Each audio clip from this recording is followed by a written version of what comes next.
Right, there you go, guys. We made some progress on this side too. Right, I'll give you a bit of a shot in here. Now my thoughts are, when I go to make this, I might make this a little bit tighter here, so she comes down more, a bit past 90. And I might try and run this first, well, this back pipe back in and along and down, because there's a reasonable amount of clearance until you get down into the sump sort of area. So I could probably run this first pipe back part way down and then join it in instead of joining it in here. But I'm just trying to get a representation of it at the moment. You know, just going through ideas. That's probably the biggest beauty of this. Like, I've changed this side quite a few, sort of tweaked and changed things a few times.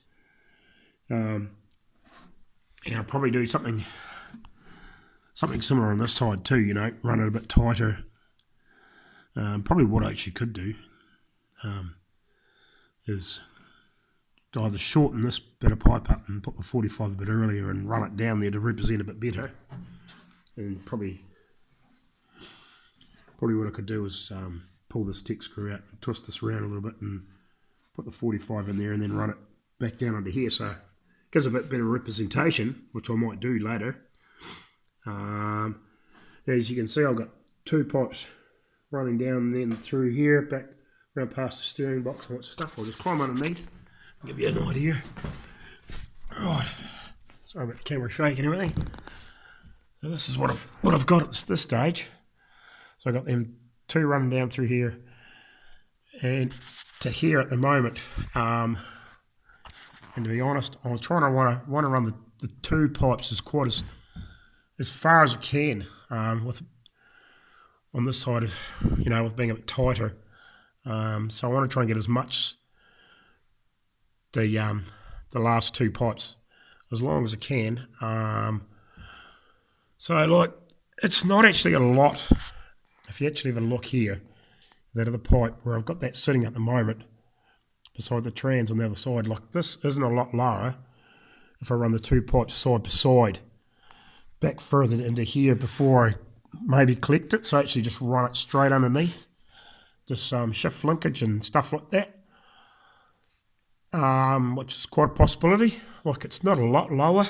Like, yeah, if you can see, oh yeah, it's better. That's showing the chassis rail up all right. So it's not real low. Like, depending on what my ride height works out to be, like, beauty with the torsion bars, you can lift them up and down as much as you bloody like. Before I set the steering and all that sort of stuff. So I may possibly run the two pipes side by side back down to here somewhere and then join them into one before I go past that gearbox cross member, and I'll probably join that into one too just before the gearbox cross member, so it's just one pipe running on each side past that. But that's my idea at the moment. I could possibly snake, if I joint it just before this shift linkage, I could possibly join it and then slip a pipe up over there. But really, like, am I going to gain anything? I'm trying to sort of keep it as simple as I can, but with as much clearance as I can. I don't think the clearance is too bad. And I might actually change my mind and go, if I stick with the 1 3/4, I might keep it at 1 3/4 all the way to the 2.5, just to make, because by the time these go up to 2 inch, that's going to take up quite a bit extra room. Because these work out probably on the outside diameter, because it's 40. If you take into consideration that's 40 mil, 41 mil on the inside. So by the time you take the actual piece where this here is probably 1 3/4, whereas the inside piece, it's that bit of pipe's probably what do you call it, inch and 5/8. So that's not a bad representation for actually like clearance. These actual bends themselves for inch and 3/4. I'm guessing roughly. So I think that's going to work out quite good. That's going to give me a reasonable header for this side. If I climb back underneath here a wee bit, sort of if I can sort of show you. So if I run those first two outside ones a wee bit closer into towards the block and try and join them a wee bit further along here. So that gives these four pipes a reasonable equal length on this side. So it's actually working out probably better than the other side, even though there's more room on the other side. The only other thing I could probably do is if I did change it on this side, I could probably do something similar and actually run down here and underneath the same. If I really had to. It's probably not quite the same clearance because the starter's in the road. But at the end of the day, like it's probably better off to leave that. Otherwise, you've got to try and take the friggin' headers out of the road to get the starter out at any point, which is probably a bit of a curse. So, like these are all things you've got to think of. So, like now that I've got these made in plastic, I can sit here and think about all these things, like what are all the things I've got to get in and out. Well, I've got headers in here if I've ever got to fix anything. All these sorts of things, It's probably a little bit tight for clearance there, but like that's all things you can adjust in the steel. You can tweak that. Like when I make my jig up, I can show there's very little clearance there. So like these reasonable clearance there. Like it's not hard to tweak things. I'm back out to sort of 10 or 15 mil. Like depends on how much the engine shakes too. And all these sorts of things. That's probably another thing to think of, with movement of the engine when it's running. But yeah, that's probably not a bad representation at the moment. Like we're sort of heading in the right direction. Just to give you a bit of a look. Sorry, I'm moving around probably a little bit quick there. So yeah, I don't know. You guys can let me know what you think. Like I don't get a lot of comments, but there's a few of you watching, so sort of tell me what you think. But I think that's going to sort of work out reasonably well. I was quite surprised. I've had a reasonable amount of fittings to actually get this right. The only thing I've done is I've robbed the other short, but off the other side because I used an extra 90 on that side. But at the end of the day, I could probably actually use 245s and build another 90 if I have to. Or they're bloody cheap enough. I can just go buy another one, order a couple more fittings. Yeah, so like I pinched this fitting here, but yeah. So, but because that was going to be so short, that's sort of why I did that. But yet again, like I can alter this a little bit yet. There's plenty of things I can change and chop around and all those sorts of things. So yeah, but we're sort of definitely heading in the right direction. Like it gives you, that's because it's so changeable with being plastic piping. You can just slip pieces in, slip pieces out. You can shorten it a little bit. As with steel pipes, you've got to tack and uncut, unpick a tack and all that sort of stuff. Like this is a shitload easier to mock up. It's real easy. Like I've only got 4 tech screws in the top, and the rest of it's just holding together with just the slip fit. So it makes it real easy to adjust. Like, okay, there's not a lot of clearance there at the moment, but again, that's all pieces. You can take that up with a little bit of adjustment once you get to the steel pipe, and you can finesse that a little bit and make it a bit prettier. You're a little bit restricted with just the 90-degree bend.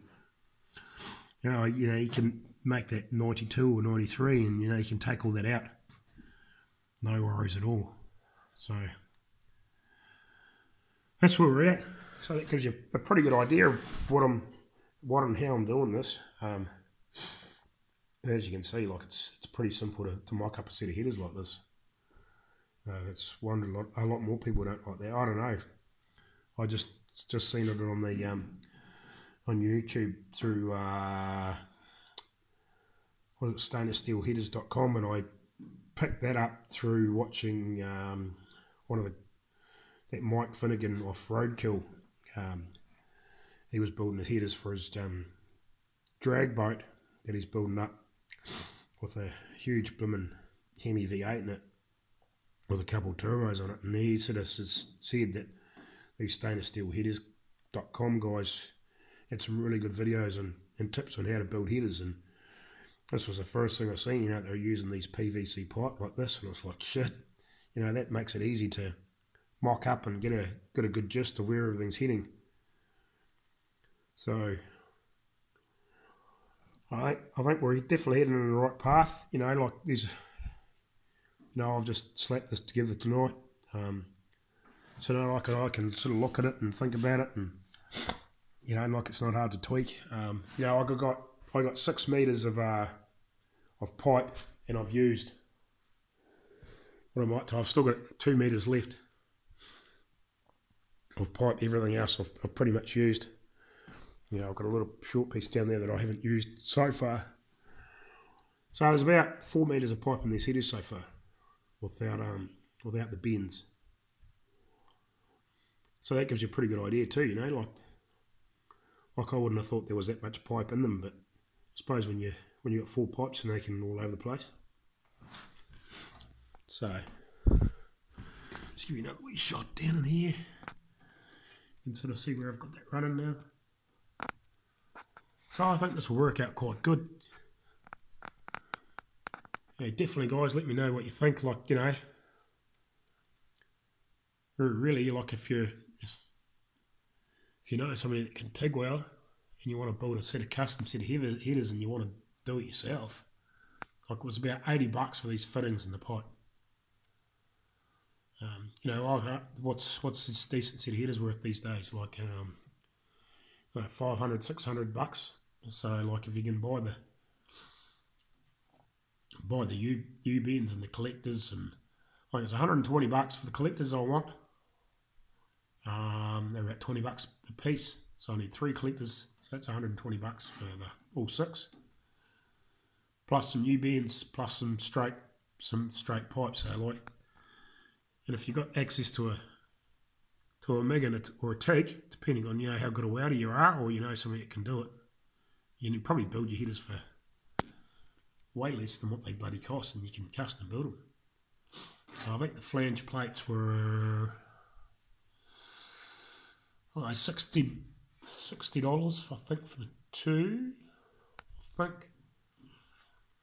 But at the end of the day, you're getting a custom set of headers. You could probably build it out of stainless steel if you really wanted to too. So, so that's where I'm at. That gives you a good idea.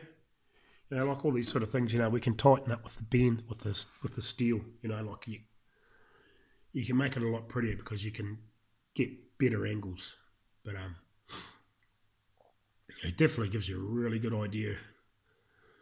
And you can figure out how many U-bends or whatever you want. You can go, once I've got it back out of the car and build my jigs, like I can work out exactly how many angles I need, how many U-bends,